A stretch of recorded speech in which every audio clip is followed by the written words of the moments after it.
الذين كذبوا بآياتنا ولقاء الآخرة حبطت أعمالهم هل يجزون إلا ما كانوا يعملون.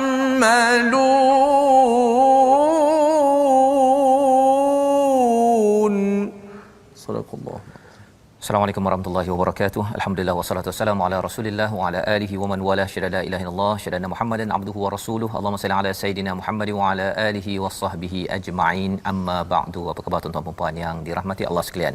Kita bersyukur pada Allah Subhanahu wa taala kita diberikan peluang pada hari ini untuk kita meneruskan kisah Nabi Musa pada hari ini pada halaman 168.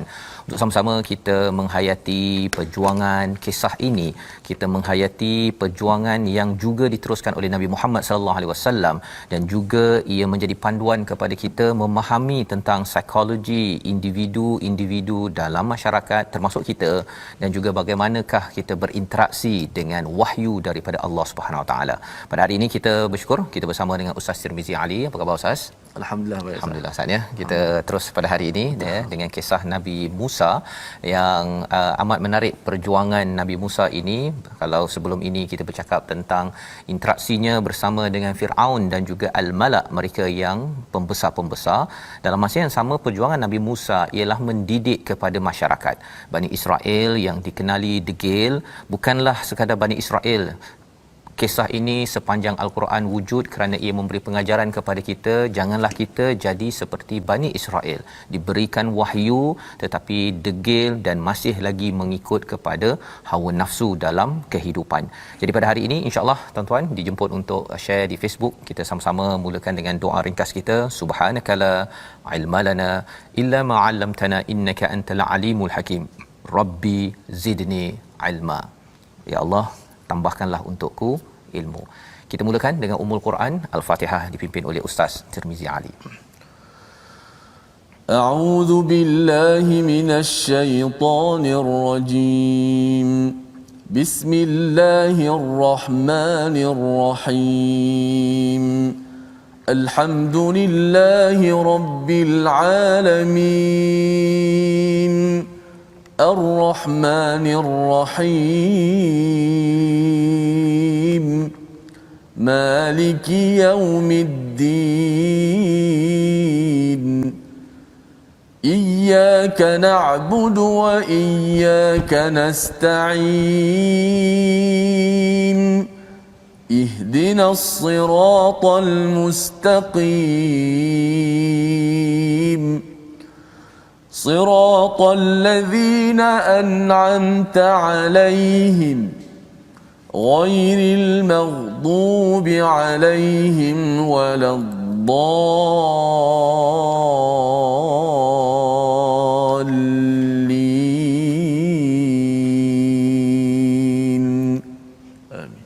Amin ya rabbal alamin. Begitulah bacaan daripada Ummul Quran Al-Fatihah untuk sama-sama kita mengingatkan diri kita sekali lagi kita bersyukur pada Allah Subhanahu Wa Taala. Dan ayat pada 144 permulaan bagi halaman 168 ini kita akan diingatkan tentang Allah mengingatkan pada Nabi Musa bersyukur. Ia sebagai mesej kepada kita untuk bersyukur. Apakah yang ingin kita syukuri? Salah satunya intipati daripada ayat 144 yang kita akan lihat pada hari ini. Jadi mari sama-sama kita lihat pada sinopsis halaman 168 untuk kita jelas apakah yang akan kita belajar pada hari ini. Bermula daripada ayat 144 hingga ayat 145, dialog Allah bersama Nabi Musa alaihissalam. Dan kemudian kita akan melihat dipalingkan golongan yang sombong daripada memahami dalil-dalil kebesaran Allah akibat kesombongan dan kekafiran mereka. Inilah yang kita lihat pada ayat 146 hingga ayat 147. Diikuti pada ayat 148 kisah yang berlaku sementara Nabi Musa bertemu Allah Subhanahu Wa Taala. Kisah kisah Samiri yang membuat patung anak lembu diikuti oleh Bani Israel, diuruskan Nabi Harun, dan ia adalah satu perkara yang mencari kepada tauhid yang kita ingin lihat apakah kesan selepas itu. Jadi kita mulakan dahulu bacaan kita ayat 144 hingga ayat 146 untuk kita melihat sambungan kisah selepas Nabi Musa meminta pada Allah, ingin lihat kepada Allah, ingat nak tengok lama-lama kerana cinta Nabi Musa, tetapi apakah yang berlaku selepas itu? Kita baca bersama ayat 144 hingga 146. Baik, terima kasih Ustaz Tuan Fazrul, penonton-penonton, sahabat Al-Quran sekalian. Alhamdulillah kita share rancangan kita ini, majlis ilmu, moga-moga masyarakat di sana, di luar sana dan mendapat hidayah ataupun dapat belajar ilmu Al-Quran Karim. Moga-moga ayat yang akan kita baca ini dengan sinopsisnya dan akan ditadabbur ini akan meresap masuk dalam jiwa-jiwa kita semua untuk sama-sama kita amalkan bersama dan menjadi akhlak kita, akhlak Al-Quran, insya-Allah. A'udzubillahi minasyaitonir rajim. قال يا موسى إني اصطفيتك على الناس برسالاتي وبكلامي فخذ ما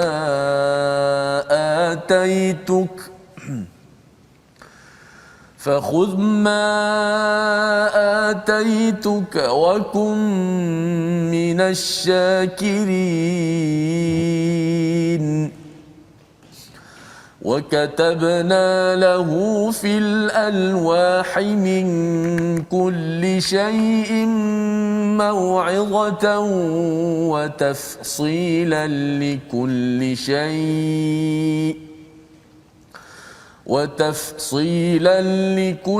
شيء فخذها بقوة وأمر قومك يأخذوا بأحسنها سأريكم دار الفاسقين.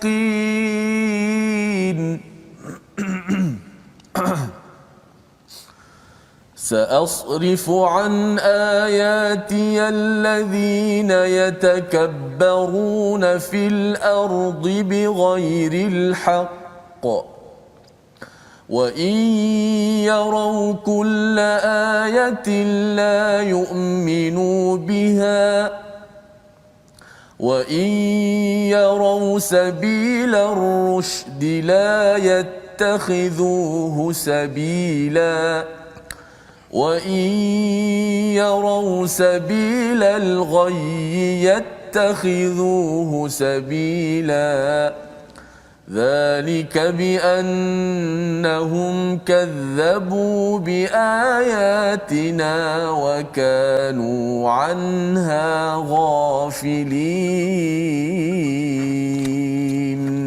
صدق الله العظيم. Surah Al-Nazim, gitulah bacaan daripada ayat 144 hingga 146 daripada halaman 168. Jadi ini dipimpin oleh Ustaz Tirmizi sebentar tadi, sambungan kepada apa yang telah berlaku kepada Nabi Musa alaihi salam. Seperti mana yang kita baca semalam daripada ayat 143, Nabi Musa bertemu dengan Allah Subhanahu Wa Taala. Nabi Musa meminta arini anzur ilaik pada ayat 143 semalam. Iaitu apa? Ya Allah, aku nak tengok hari ini itu tengok sekilas, anzur itu tengok lama-lama.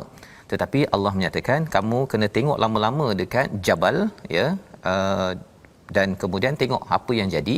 Rupa-rupanya bila tengok pada jabal yang telah manifestasikan, Allah menampakkan kepada gunung tersebut, hancur gunung tersebut, maka Nabi Musa yang melihat pada gunung tersebut pun pengsan sekali kerana tidak mampu untuk melihat hanya pada gunung yang hancur, apatah lagi kalau ingin melihat kepada Allah Subhanahu Wa Taala. Nak ceritakan bahawa nikmat melihat kepada Allah Subhanahu Wa Taala ini bukanlah nikmat yang dibenarkan di atas muka bumi ini.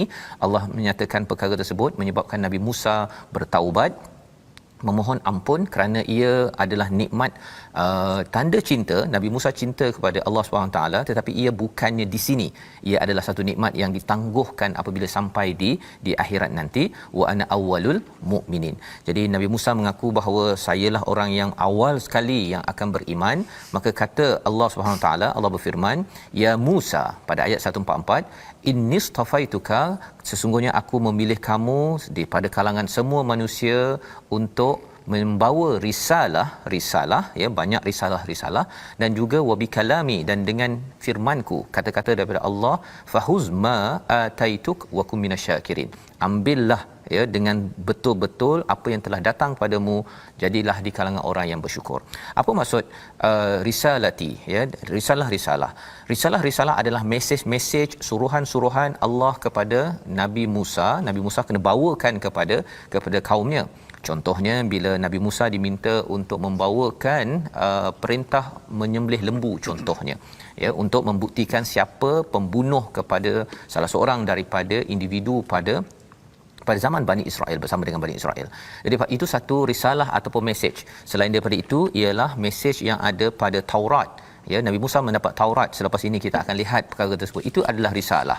Apa lagi? Nabi Musa perlu membawa risalah, mesej kepada Firaun yang telah pun ditenggelamkan di dalam Laut Merah. Itu adalah beberapa risalah, mesej, suruhan daripada Allah SWT, wabikalami, dan perkataannya iaitu daripada Taurat yang diberikan kepada Nabi Musa. Jadi apakah perintah Allah? Fahudh ma ataituk, ambillah apa yang telah diberikan kepada kamu dan jadilah di kalangan orang-orang yang bersyukur. Salah satu daripada bersyukurnya Nabi Musa, kerana Nabi Musa ini selepas sahaja selamat daripada Firaun sudah banyak berjuang.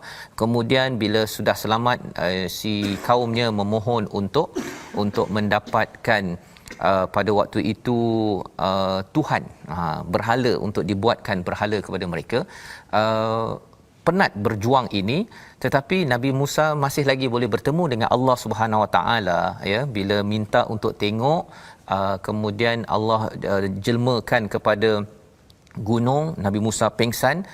Itu pun kena bersyukur, maksudnya Allah respon, tetapi Allah berikan yang sesuai untuk kapasiti kemampuan Nabi Musa di dunia ini. Jadi ini adalah perkara-perkara yang perlu disyukuri, kerana ini adalah syarat untuk membina kekuatan dalam berjuang ke hadapan, ya. Kerana bila kita bersyukur, kita tahu bahawa sebenarnya Allah akan menambah lagi kekuatan-kekuatan kita dalam kehidupan.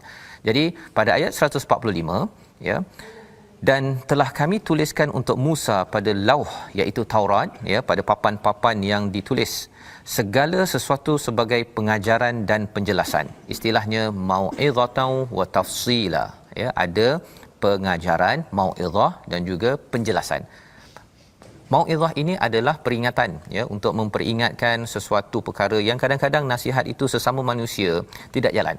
Tetapi bila mau'izah ini datang daripada Allah Subhanahu Wa Taala, ia akan memberi kesan kepada hati manusia untuk berbuat baik, beramal soleh. Wa tafsila, ia bukan sekadar pengajaran nasihat, tetapi detail penjelasan. Likulli syai', pada setiap sesuatu, ya, pada setiap sesuatu untuk menjadi hidayah. Bukan likuli syai' ini pada nak buat roti canai ke, nak buat roti ke. Misalnya ada orang kata dalam Quran ada semua sekali, ya, termasuk roti, nak buat roti canai, ya, tapi kalau cari mana roti canainya tak ada. Pasal diberikan panduan, iaitu bertanya kepada orang yang pakar, cari ilmu, iqra, itu guidance ataupun hidayah yang boleh kita ambil.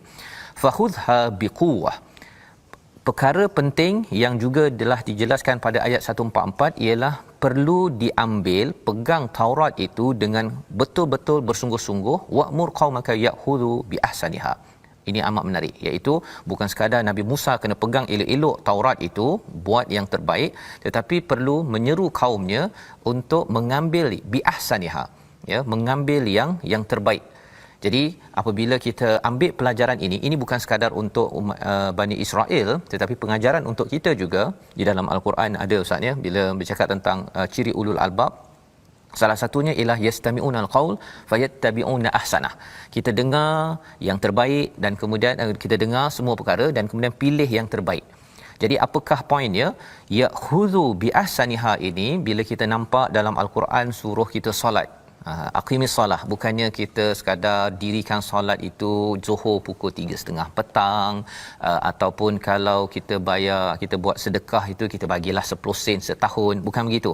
Bi ahsaniha ialah kita buat yang terbaik, ya, sebaik-baiknya. Ini seruan pada Bani Israel, pelajaran juga untuk kita. Kerana apa? Kerana kita ada wahyu. Wahyu ini membawa kita lebih baik dan membawa kita mencapai yang terbaik untuk diri kita dalam kita berhadapan bertemu dengan Allah Subhanahu Wa Taala. Baru layak untuk melihat pada Allah apabila sampai ke akhirat nanti. Saurikum daral fasiqin, iaitu kami akan perlihatkan kepada kamu negeri orang-orang yang fasik. Iaitu poin yang disampaikan pada ayat 145 ini, bila seseorang itu ada wahyu tetapi dia tidak mahu untuk beramal dengan wahyu, sebenarnya orang itu fasik, iaitu derhaka kepada Allah Subhanahu Wa Taala. Ini pelajaran penting untuk kita, bahawa sebenarnya bila kita ada Quran simpan 3-4 unit di dalam rumah tetapi kita tak faham pun apa isinya, apatah lagi untuk mengamalkan isinya, itu digelar sebagai darul fasiqin.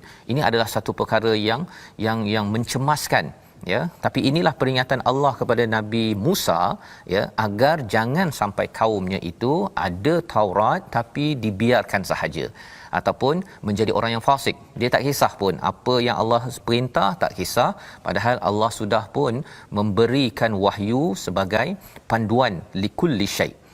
Pada ayat 146, satu ayat yang panjang dekat situ, ya, sa'asrifu an ayati alladhina yatakabbaruna fil ard bighairil haqq. Ini adalah peringatan yang penting untuk kita semua, ya. Sebagaimana kita bincang sebelum ini, ya, dalam 2-3 hari yang lepas, bahawa sebenarnya dalam surah Al-A'raf ini ada dua perkara yang dijelaskan, ya, paling kurang dua perkara, iaitu isu takabur dan juga isu ghaflah. Takabur dan juga ghaflah. Takabur ini maksudnya sombong, diwakili oleh iblis. Ghaflah itu diwakili oleh Nabi Adam.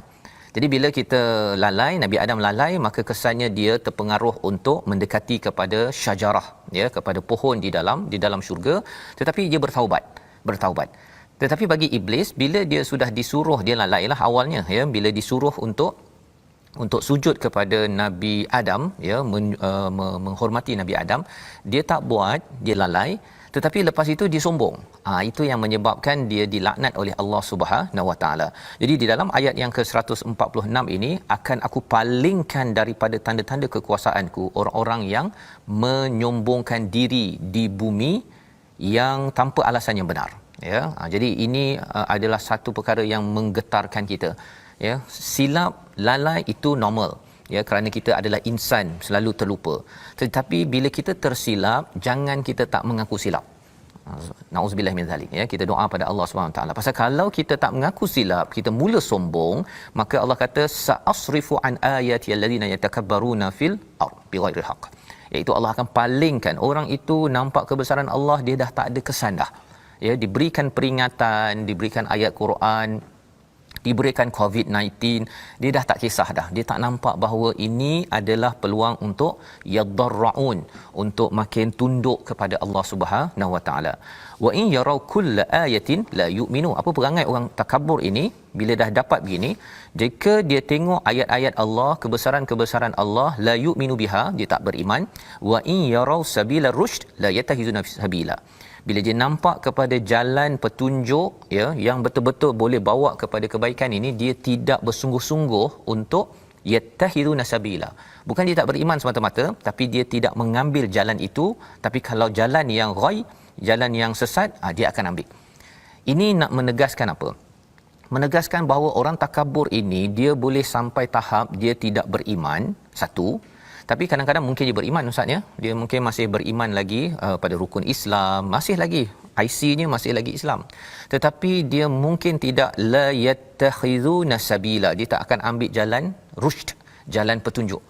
Kesannya ialah dia mungkin percaya, saya percaya Allah ini Esa, tapi saya tak semayang. Kan, dia tak nak ambil jalan itu, dia ambil jalan lain. Tengok TV okey, kalau main okey, makan okey, tapi kalau yang perkara-perkara yang diperintahkan dalam wahyu, dia tak nak ambil. zalika biannahum kadzabu biayatina, ini dinyatakan sebagai mendustakan ayat-ayat kami, wa kanu anha ghafilin, kerana mereka awalnya adalah ghaflah, tapi ghaflah itu sampai satu masa dia jadi takabur. Nauzubillah min zalik. Ini adalah satu pembongkaran. Allah membongkar tentang sifat manusia, tuan-tuan ya.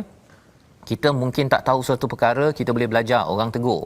Tapi kalau orang tegur, kita tidak maksudnya makin lagi merendah diri, apatah lagi bila Allah tegur di dalam Al-Quran, Allah tegur dengan COVID-19, bisnes kita, cabaran dalam keluarga. Kalau kita masih lagi rasa tak yadarraun, tidak merendah diri, khawatir ia menyebabkan kita makin takabur dalam kehidupan. Jadi ini membawa kita kepada perkataan pilihan kita pada hari ini. Kita perhatikan, iaitu perkataan safa ataupun safawa, ya, iaitu memilih. Perkataan ini 18 kali diulang dalam Al-Quran dan ia digunakan pada ayat 144 di mana Allah memilih di banyak-banyak manusia Nabi Musa alaihissalam untuk membawa risalah. Kalau kita tengok istafa ini, maksudnya Allah pilih. Allah boleh pilih siapa-siapa saja, itu hak Allah. Tetapi bila Allah pilih di kalangan kita ada orang yang menyampaikan mesej, membawa risalah kebaikan daripada apa yang dibawakan oleh Nabi Muhammad sallallahu alaihi wasallam, kita bukannya mempersoalkan orang yang dipilih oleh Allah, tapi kita mempersoalkan apakah saya ini lalai, dan kalau saya dah dapat risalah ini, adakah saya ini sombong atau tidak. Kalau kita pernah lalai tetapi kita pun kata, ya Allah, saya nak belajar Quran, saya dengar My Quran Time contohnya, kita jumpa ustaz tanya sana sini, itu tandanya kita tidak takabur. Insya-Allah Allah akan buka lebih banyak lagi ayat-ayat Allah sehingga kita dipimpin sampai ke syurga. Jika tidak, kita akan lihat apakah kesannya selepas ini. Kita berehat sebentar. My Quran Time, baca faham amal, insya-Allah.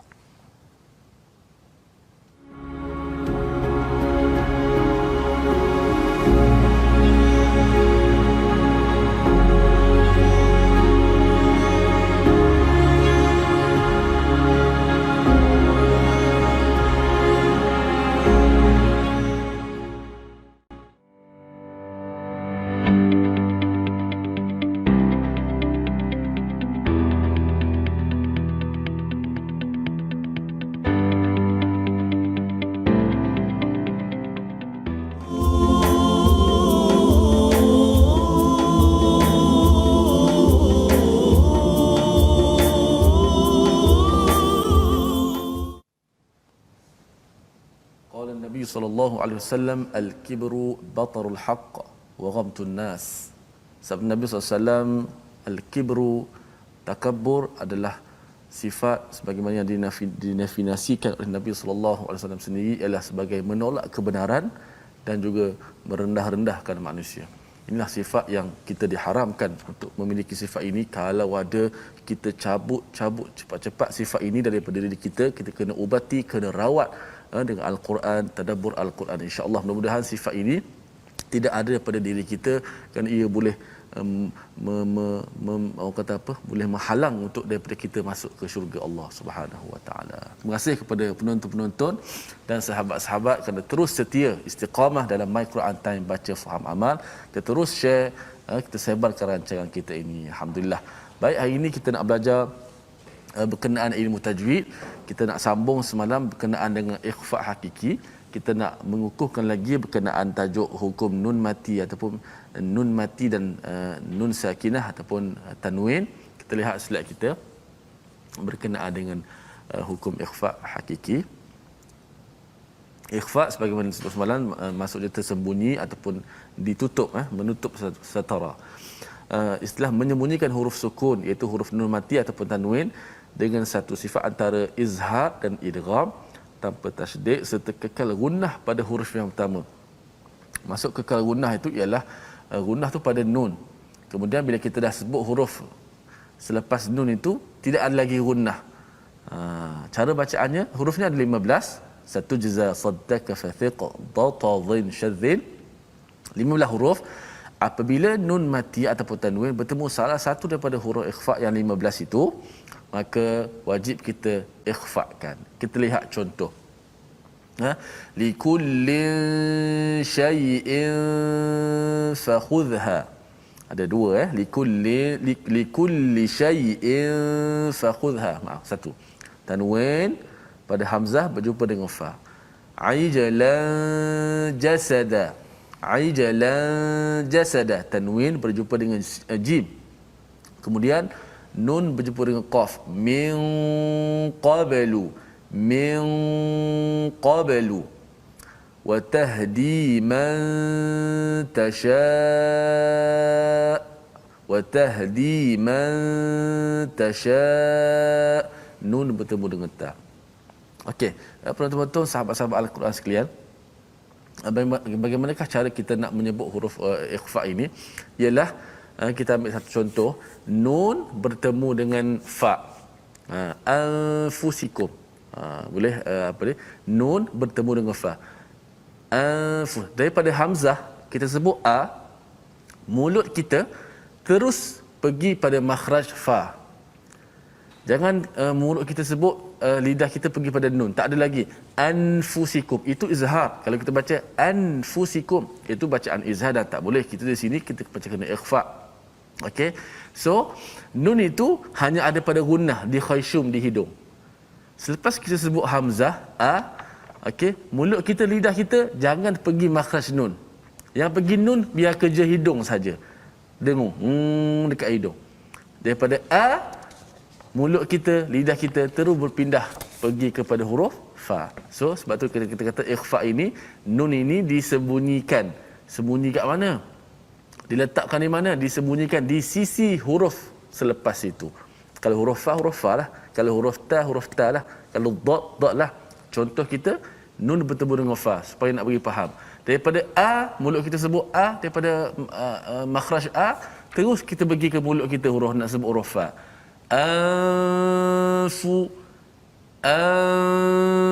Anfusikum.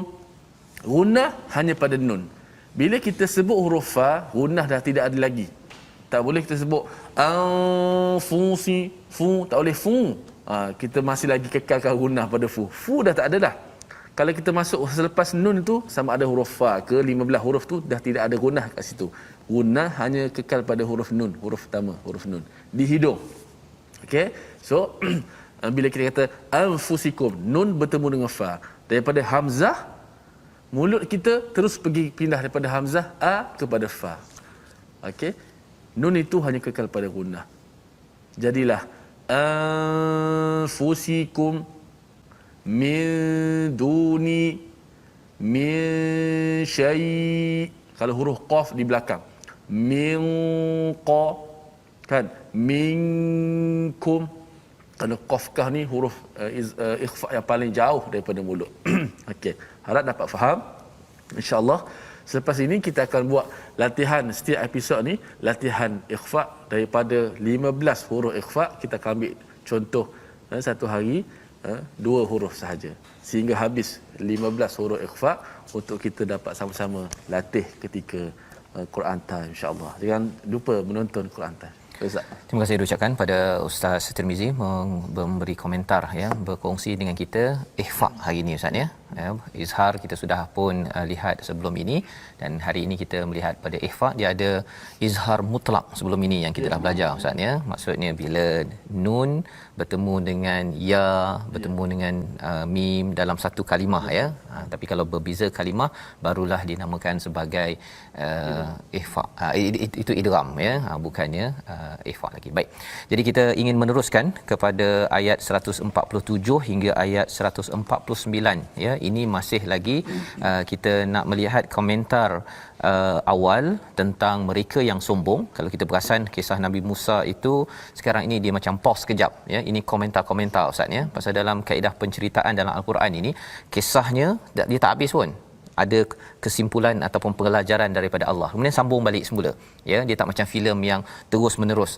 Kalau katakan surah Yusuf, mungkinlah dia daripada awal sampai akhir, tapi ada juga di celah-celahnya itu ada pelajaran-pelajaran. Pasal poin di dalam Al-Quran ini, ia bukan kitab filem, ia bukan kitab drama, tetapi ia bukan kitab sejarah, tapi ia adalah kitab hidayah. Jadi bila kita melihat kepada kisah tersebut, ia adalah peluang untuk kita mengambil hidayah demi hidayah, agar kita jangan hanya terpersona kepada kisah dahulu kala, tetapi ia adalah kisah sekarang yang bertukar nama sahaja. Firaun mungkin tukar nama kepada A contohnya, Haman tukar jadi B, Nabi Musa jadi C. Kemudian plot itu akan berulang sepanjang sejarah. Jadi kita nak meneruskan dengan ayat 147 hingga ayat 149. Silakan Ustaz. A'udzubillahi minasyaitonir rajim. والذين كذبوا بآياتنا ولقاء الآخرة حبطت أعمالهم هل يجزون إلا ما كانوا يعملون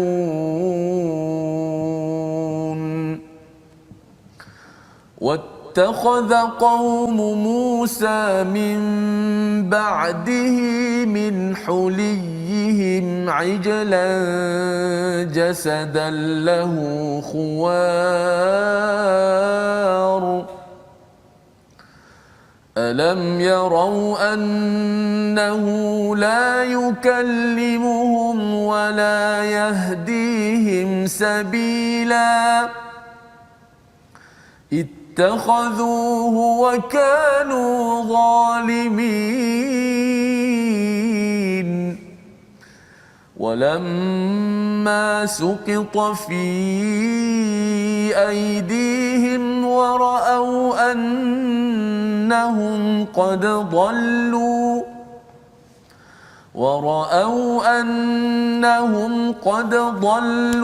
قالوا لئن لم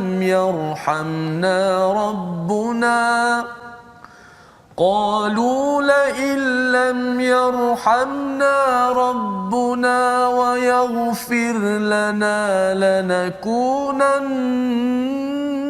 من الخاسرين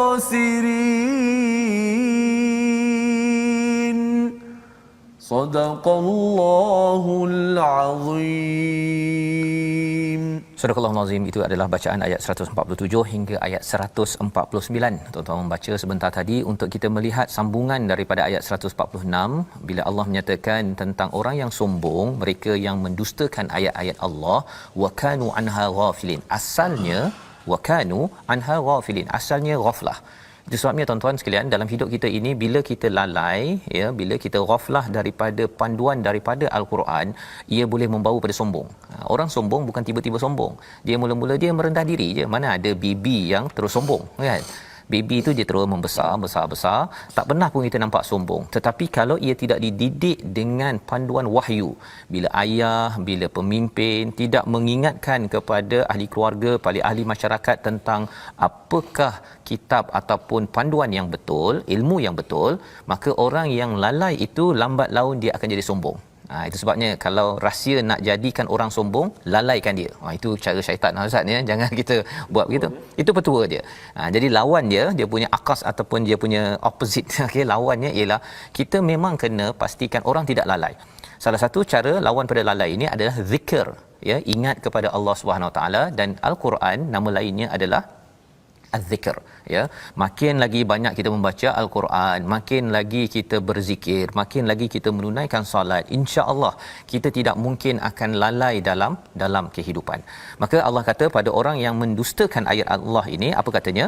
Walladzina kadzabu biayatina wa liqa'il akhirah. Orang ini sebenarnya dia mendustakan ayat-ayat kami dan juga pertemuan hari akhirat. Allah akan hancurkan, ya. Habitat ini seperti kalau kambing gemuk, Ustaz, ya.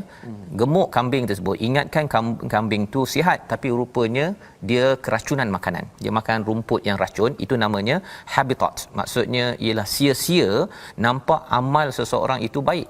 Itu sebabnya dalam hidup kita, tuan-tuan, kita ada nampak orang tu akhlak dia macam mulia. Dia tolong orang, dia senyum, dia derma sampai berbilion-bilion. Kita ada nampak orang yang bukan Islam, ya, yang derma bilion-bilion. Saya derma, Ustaz, sikit je, kan. Kita pun tengok dia tu baik sangat, kan. Dia ni dengan orang semuanya baik. Tapi kita kena ingat, itu memang digelar sebagai amal, ya. Di sini digelar sebagai amal, a'maluhum. Dia tidak dinafikan sebagai amal. Dia ada beza kasaba, fa'ala dengan amala. Amala ini sesuatu perkara yang yang dibuat dengan niat, ya. Maksudnya Perkara ini tidak dinafikan kebaikannya. Tetapi Allah kata apa? Setiap amal walaupun nampak baik, ia akan jadi habitat. Dia akan jadi sia-sia. Macam kambing gemuk yang keracunan. Dan mengapa jadi begitu? Kerana mereka mendustakan ayat kami dan mendustakan pertemuan pada hari akhirat. Maksudnya dia buat kerana apa? Bukan kerana Allah. Dia buat kerana manusia, dia buat kerana mak ayah, dia buat kerana bos, dia buat kerana anak. Perkara itu kita kena beri perhatian tuan-tuan. Itu mendustakan ayat Allah Subhanahu Wa Taala dan juga mendustakan hari akhirat. Dia bukan nak mengharapkan pahala ganjaran daripada Allah Subhanahu Wa Taala sampai di akhirat, ya, ataupun di dunia ini. Dia tak mengharapkan itu. Dia kata alah tak adanya kan, kita buat yang terbaik ini pasal just to be good, kan, to feel good, just nak rasa baik sahaja, ya, untuk bermotivasi. Perkara itu ditekankan pada ayat ini akan hancur. Ini adalah menjawab pada persoalan mungkin ada di kalangan kita, ada kawan yang dia amat baik tetapi dia tidak solat, kan, ataupun dia tak nak baca Quran, ataupun dia tak nak masuk Islam pun, ya, dia tak nak jadi orang Islam. Asalkan kita rasa macam tak apalah, dia baik, dia tak kacau orang. Memang dia tak kacau orang, ya, tetapi dia kacau Allah Subhanahu taala. Dan orang-orang ghaflah ini sampai satu masa dia menjadi takabur, dia menjadi sombong, ya. Dan ini perkara yang salah seorang daripada syekh yang pernah saya belajar dulu, Ustaz, ya, Syekh Yusuf Estes dekat US dululah. Dia ni daripada Kristian, dia masuk Islam, kan. Kemudian dia ada nenek dia yang amat baik. Jadi neneknya meninggal, jadi dia amat sedih sangat, kan. Tapi mati, meninggal dalam keadaan bukan Islam lah, kan. Jadi dia kata bila dia dah kaji baru dia tahu bahawa sebenarnya bila orang itu lalai kemudian amat sombong, ya, kalau diingatkan, dia dah ingatkan kepada agama Islam, satu hidayah Allah lah, kan, yang akan tu. Hidayah Allah tidak sampai kepada orang yang takabur. Kan. Jadi ini amat mengerikan kalau kita ini ada takabur yang kita kena minta Allah jauhkan daripada kehidupan kita. Disambung pada ayat 148, wattakhadha qaumu Musa. Kalau tuan-tuan perasan, sebenarnya Nabi Musa dan kaumnya diingatkan untuk ambil betul-betul yang terbaik daripada Taurat. Tapi apa yang dibuat sementara Nabi Musa bertemu Allah? Kaum Nabi Musa mengambil selepas dari setelahnya Musa pergi ke gunung Tursina itu, lepas dah pergi ke sana tu, min hulihim, perhiasan-perhiasan untuk jadikan anak lembu.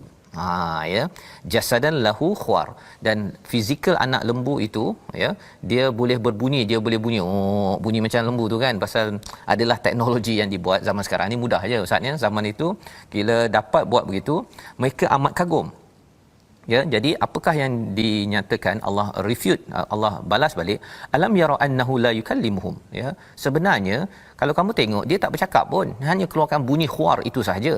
Wala yahdihim, tak ada pula dia memberi hidayah, dia sekadar bunyi sahaja pun kamu sudah kagum, berbanding dengan Allah menjadikan lembu yang boleh bunyi, dan juga Allah membuatkan pelbagai perkara ini sebagai hidayah, termasuk memberi Taurat. Jadi Allah memberikan hujah ini, ittakhaduhu wa kanu zalimin. Sebenarnya kamu buat ini adalah suatu perkara yang menzalimi kepada diri kamu sendiri, ya. Jadi ini adalah pelajaran untuk kita sama-sama, ya, di mana kita belajar daripada sini. Bani Israel ini dia tak committed pada Qurannya ataupun kepada Tauratnya, ya. Dia committed kepada benda yang pelik-pelik. Bila Samiri bawakan beritahu begini, dia pegang pada kata Samiri, ya, salah seorang daripada Bani Israel itu. Dia tidak percaya kepada apa yang diperintahkan oleh Nabi Musa. Walamma, ya, tetapi apabila dah mereka sedar, suqita fi aidihim. Ini maksudnya satu frasa dalam bahasa Arab. Suqita ini, Ustaz, ya, suqita ini kalau kita pegang gelas lah, kita lalai pegang gelas tersebut, pum, terus terpecah, kan. Itu namanya suqita fi aidihim. Bila mereka dah, alamak, saya dah terperasan, ya, kami ini lalai, wa ra'au annahum qad dallu, dan mereka mengetahui mereka ini sesat, qalu, ya, mereka bercakap apa? Ya Allah, kalau la illam yarhamna, jika dia, ya, sesungguhnya jika Tuhan kami tidak memberikan rahmat kepada kami dan tidak mengampuni kami, pastilah kami menjadi orang yang rugi. Doa ini, perkataan ini macam doa Nabi Adam ketika sudah mendekati pada asy-syajarah. Nak ceritanya apa? Ini Bani Israel adalah satu kaum yang ingin dibawa pada iman, tapi buat perangai. Kerana apa?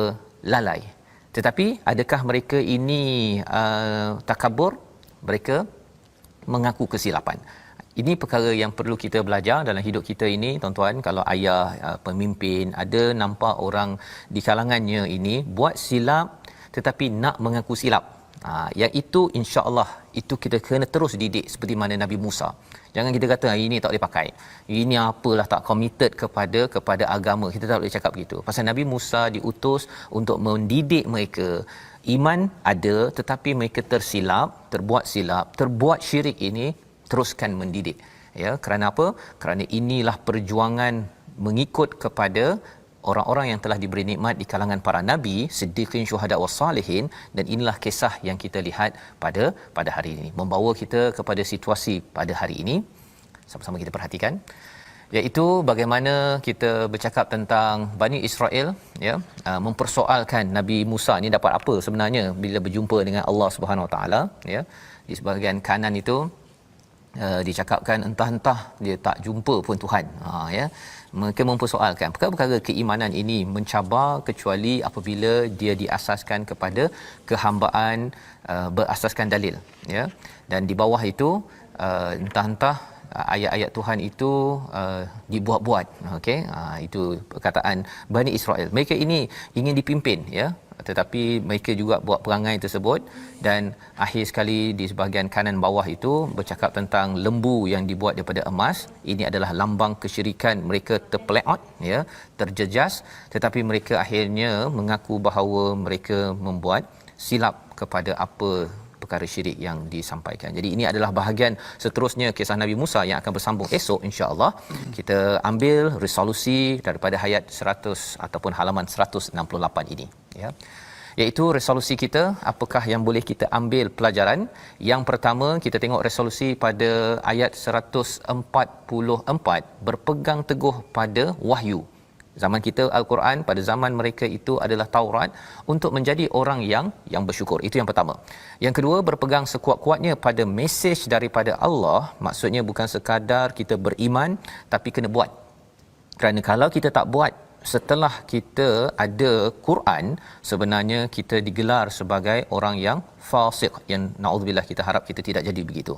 Dan ayat yang ketiga ataupun resolusi ketiga yang boleh kita ambil perhatian, jangan jadi orang lalai, iaitu orang yang mengabaikan ayat kebesaran Allah, kerana ia akhirnya boleh membawa kita pada status takbur, sama level dengan iblis yang dilaknat, akhirnya dipalingkan daripada melihat kebesaran Allah Subhanahu Wa Taala. Kita mohon pada Allah, Allah pelihara kita daripada godaan iblis, daripada menjadi orang yang lalai, dan jangan jadi orang yang takabur. Silakan Ustaz.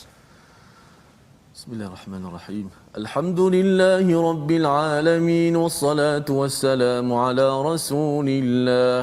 Allahumma arhamna bil Qur'an, Allahumma akrimna bil Qur'an, warfa'na wanfa'na bil Qur'an, Allahumma addibna bi adabil Qur'an, wa khalliqna bi khuluqil Qur'an, wa 'allimna bi ilmil Qur'an, واشف أمراضنا بالقرآن، وارفع درجاتنا بالقرآن،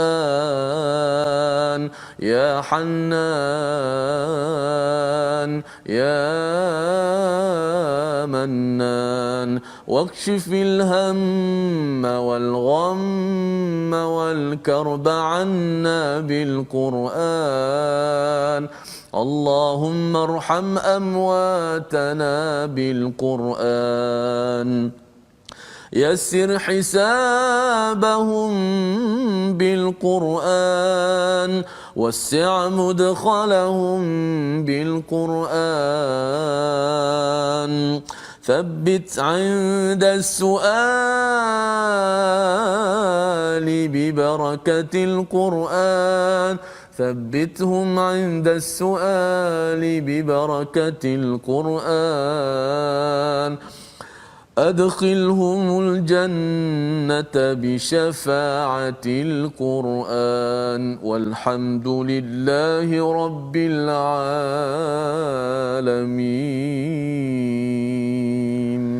Amin ya rabbal alamin. Moga-moga Allah memberikan kita syafaat daripada al-Quran, memberikan kesan kepada hati kita agar tidak ghaflah, tidak lalai, dan dengan Quran yang kita baca pada setiap hari ini ia menyebabkan kita tidak menjadi orang yang takbur, yang sombong kepada Allah. Inilah kesan daripada Quran yang kita ingin sebarkan dalam gerakan tabung gerakan al-Quran. Satu platform tuan-tuan boleh menyumbang, menyokong perjuangan ini agar lalai dan sombong ini tidak bermaharajalela di kalangan ahli keluarga kita, dalam kepimpinan kita, dan tuan-tuan boleh menyumbang pada nombor yang tertera di atas skrin. Moga-moga sumbangan tuan-tuan itu menyambung kepada tali temali rantai perjuangan Nabi Musa, Nabi Muhammad sallallahu alaihi wasallam, dan kita teruskan insya-Allah. Moga-moga ia juga menjadi bekalan untuk membina generasi di negara ini insya-Allah. Jadi kita bertemu lagi pada ulangan pada jam 5 petang, pada jam 10 malam dan juga 6 pagi. Rancangan ini dibawakan oleh Mufas. Kita ingin Quran ini membekalkan solusi vaksin kepada lalai dan takbur yang boleh berada pada mana-mana individu agar terus negara ini, dunia ini dipimpin dengan cahaya Al-Quran. Bertemu lagi My Quran Time, baca faham amal insya-Allah.